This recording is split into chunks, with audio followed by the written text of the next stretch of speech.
सभी देखने वालों का वेलकम है मेरे शो में जिसका नाम है तौबा करो।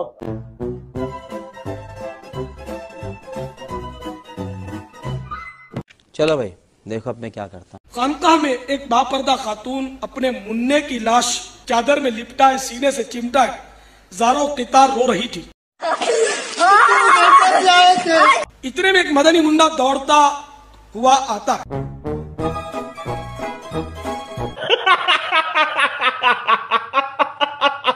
और हमदर्दाना लहजे में उस खातून से रोने का सबब पूछता है। वो रोते हुए कहती है, खोलता है ना बच्चा। बेटा तेरा साबुन स्लो है क्या? मेरा शौहर अपने लखते जिगर के दीदार की हसरत लिए दुनिया से रुखसत हो गया है। इन्ना लिल्लाहि व इन्ना इलैहि राजिऊन। ये बच्चा उस वक्त पेट में था और अब यही अपने बाप की निशानी और मेरी जिंदगानी का सरमाया था। ये बीमार हो गया। बहुत नाजुक सूरत हाल है। मैं इसे इसी खानका में दम करवाने ला रही थी कि रास्ते में इसने दम तोड़ दिया है, मर गया। मैं फिर भी बड़ी उम्मीद लेकर यहाँ हाजिर हो गई। इस खानका वाले बुजुर्ग की विलायत की हर तरफ धूम है और इनकी निगाहे करम से अब भी बहुत कुछ हो सकता है। हाँ पुल जो इंज कुछ भी नहीं होता भाई मेरे। मगर वो मुझे सब्र की तलकीन करके अंदर तशरीफ ले जा चुके हैं। ये कहकर वो खातून फिर रोने लगी। मदनी मुन्ने का दिल पिघल गया और उसकी रहमत भरी जबान पर ये अल्फाज खेलने लगे। या मोइनुद्दीन चिश्ती पार लगा दे किश्ती, या बाबुल हक बेड़ा तक। आपका मुन्ना मरा हुआ नहीं बल्कि जिंदा है। देखो तो सही। आय हाय जिंदा है, आय हाय जिंदा है, जिंदा है। हरकत कर रहा है। दुखियारी माँ ने बेताबी के साथ अपने मुन्ने की लाश पर से कपड़ा उठाकर देखा तो वो सचमुच जिंदा था और हाथ पैर हिलाकर खेल रहा था।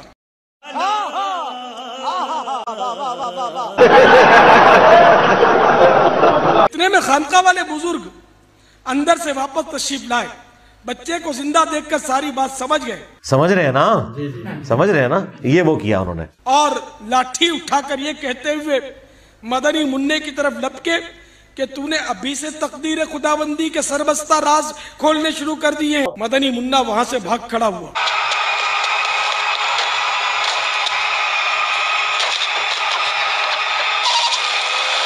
नाच के जाएगा कितने? और वो बुजुर्ग उसके पीछे दौड़ने लगे।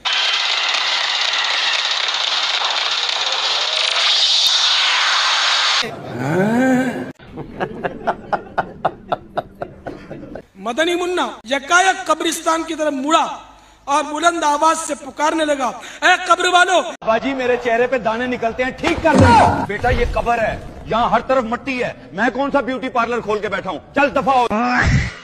तेजी से लपकते हुए बुजुर्ग अचानक ठिठक कर रुक गए क्योंकि कब्रिस्तान से 300 मुर्दे उठकर उसी मदनी मुन्ने की ढाल बन चुके थे। कहानी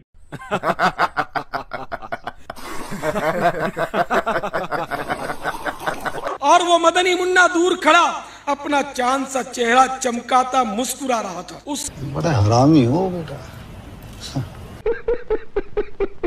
उस बुजुर्ग ने बड़ी हसरत के साथ मदनी मुन्ने की तरफ देखते हुए कहा, बेटा हम तेरे मर्तबे को नहीं पहुंच सकते, उससे लंबी छोड़ता था, इसलिए तेरी मर्जी के आगे अपना सरे तस्लीम हम करते हैं। हाय हाय हाय सदके। आप जानते हैं वो मदनी मुन्ना कौन था? दसो। उस मदनी मुन्ने का नाम अब्दुल कादिर था और वही आगे चलकर गौसुल आजम अलैहि रहमतुल्लाह अल अकरम के लक़ब से मशहूर हुए। कुछ हया कर।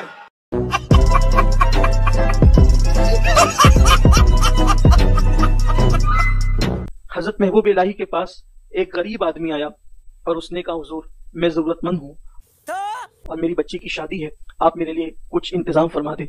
आप समझेंगे शायद ये मांगने आया, मैं मांगने नहीं आया, लेकिन मजबूरी है। खुदा का करना ये कि उस वक्त हजरत महबूब इलाही सैयदी ख्वाजा निजामुद्दीन औलिया सुल्तानुल मशाइख के पास देने के लिए कुछ था नहीं, तो आपने उस शख्स से फरमाया, एक स्कीम है, अमीरों की स्कीम मेरे हाथ लगी है, थोड़ा इंतजार करो, अल्लाह अभी इंतजाम कर देगा तो मैं आपकी मदद कर दूंगा इंशाअल्लाह।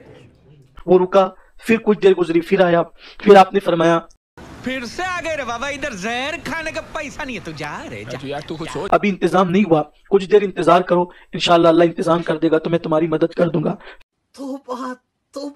फिर थोड़ी देर के बाद वो आया।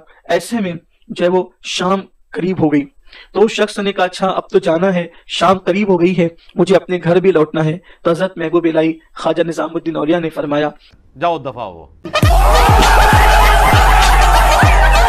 इत्तेफाक से आज इंतजाम नहीं हो सका और मैं तुम्हें खाली लौटाना नहीं चाहता। इस वक्त मेरे पास मेरे 2 जूतों के सिवा कुछ नहीं है, इसलिए मैं अपने 2 जूते आपको सुपुर्द करता हूँ, आप इसको ले जाएं और इसको बेचकर कुछ इंतजाम कर लें। उसने बादिले नाखास्ता हजरत सैयदी महबूब इलाही के जूते लिए। दिल में ख्याल किया एक फकीर के मर्द दरवेश के पुराने जूते आखिर बाजार में बिकेंगे भी कितने में। वाकई आखिरकार वो जो है वो दिल्ली से निकलता है और निकलने के बाद जब वो अपना सफर शुरू करता है, चल मलंगा चल, चल मलंगा चल, तो दूसरी सुबह को जब वो अपने घर की तरफ रवाना हुआ, चलते चलते दिल्ली से वो बाहर निकला अपने घर को जाते हुए, तो उसने थकान की वजह से थोड़ी देर कहीं रुक करके आराम करना चाहा। वो सोचा मुसाफिर हूँ, तकिया भी पास में नहीं है, तो एक कपड़े में उसने वो जूतियां लपेट रखी थी, उसी का सराहना बनाकर एक दरख्त के नीचे लेटा था। ऐसी जिंदगी से बहुत बेहतर है। हाँ। और उधर से बादशाह का लश्कर आ रहा था फतेहमंद और जफरमंदी के साथ। उसी में हज़रत अमीर खुसरो भी थे और गनीमत में आपको 5 लाख उस जमाने के सिक्के मिले हुए थे। जब खुसरो उस मैदान में पहुंचे तो पहुंचने के बाद दाएं बाएं देखते हुए अपने साथियों से कहा पीर की खुशबू आ रही है। लगता है ये गए, पीर की खुशबू आ रही है। साथियों ने कहा खुसरो अजीब हाल है, यहाँ तुम्हारे पीर कहाँ और पीर की खुशबू कहाँ? आपने फरमाया कुछ जो अपने पे आई तो सुनी सुनाई हो गई, खैर आज भी हो पीर की खुशबू आ रही है। आखिरकार चलते हुए जब आए तो देखा कि दरख्त के नीचे एक शख्स लेटा हुआ है मुसाफिर। उसको सलाम किया, सलाम अलैकुम, और पूछा कि क्या तुम हजरत निजामुद्दीन औलिया महबूब इलाही की खानका से आ रहे हो? उसने कहा नहीं। हाँ, और फिर कहा कि गया था, बेटी की शादी थी, कुछ तलब करने के लिए, लेकिन दिन भर बैठा रहा, इंतजार किया, कुछ न मिला तो हजरत ने अपनी जूतियां दी और कहा कि इसको बेच देना और अपना काम निकाल लेना। हजरत अमीर खुसरो की आंखों में आंसू आ गए। फरमाया कि कितने में बेचने का इरादा है, तो कितने में बेचोगे? उसने कहा एक फकीर की जूतियां कितने में बिक सकती है? हजरत अमीर खुसरो ने फरमाया तुम बता दो ना कि इस वक्त मेरे पास 5 लाख सिक्के हैं, मैं वो सब देता हूँ और मेरे मुर्शिद की जूतियां मेरे हवाले कर दो। कहानी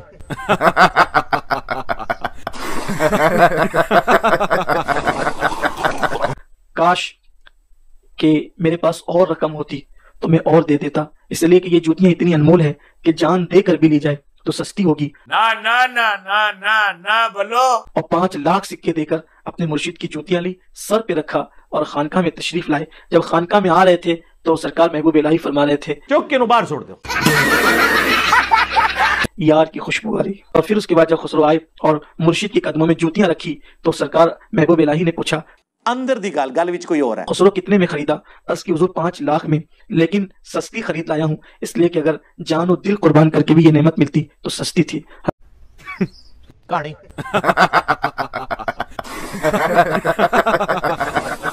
हज़रत अमीर खुसरो के इस अंदाज पर हज़रत महबूब इलाही ने फरमाया अगर किसी को मुरीद होना सीखना है वो खुसरो से सीखे। जरा अदब जने सीखना होवे ना वो फिर इमाम अहमद रजा बरेलवी को सीखे।